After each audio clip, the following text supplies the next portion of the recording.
more on this. Let's bring in Wasim Nasr, our France 24 terrorism expert. First of all, Wasim, give us the details about what exactly happened. Well, actually, as you said, there was two cousins that committed the attack in Khadira. They are both from Al-Faham. It's a town which is known for having many sympathizers of the Islamic State who even went to Syria.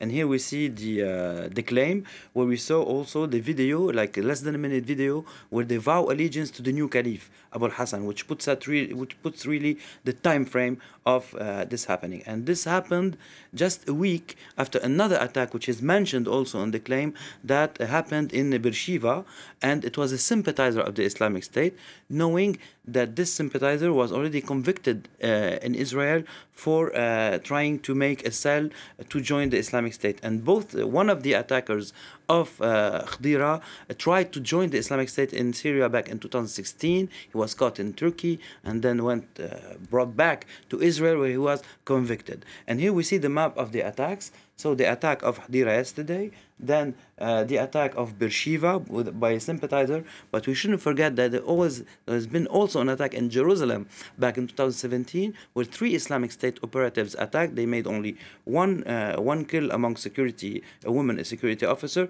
But also in 2017, there was another attack which wasn't claimed by Islamic State sympathizers, who led to the killing of Israeli officers too. And which is very particular also is that we know that the 2 that were killed in Khadira, the police of border police, one of them was a dual citizen, the French citizenship. The woman, she was 19. The man was also 19, and he belongs to the Druze community, so he wasn't even Jewish.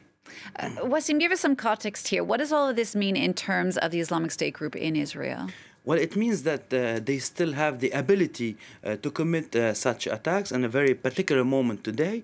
And here we see their presence in the Sinai, which is just on the border of Israel, where they committed many rocket launches inside Israel, where they destroyed pipelines that go through to Israel, knowing that their presence in Sinai isn't being handled quite efficiently, despite the collaboration between the Egyptian army, the Israeli army, American intelligence, and even the Hamas, because most of the recruits of the Islamic State in Sinai, or at least part of them, are Palestinians from Gaza who were ejected from Gaza by the Hamas because they were known for the jihadi sympathies. So we see that today they are being able to commit such attack in Israel. It's a failure for Israeli security forces, and it might be a response to what the former caliph called back a year ago to enhance attacks in Israel.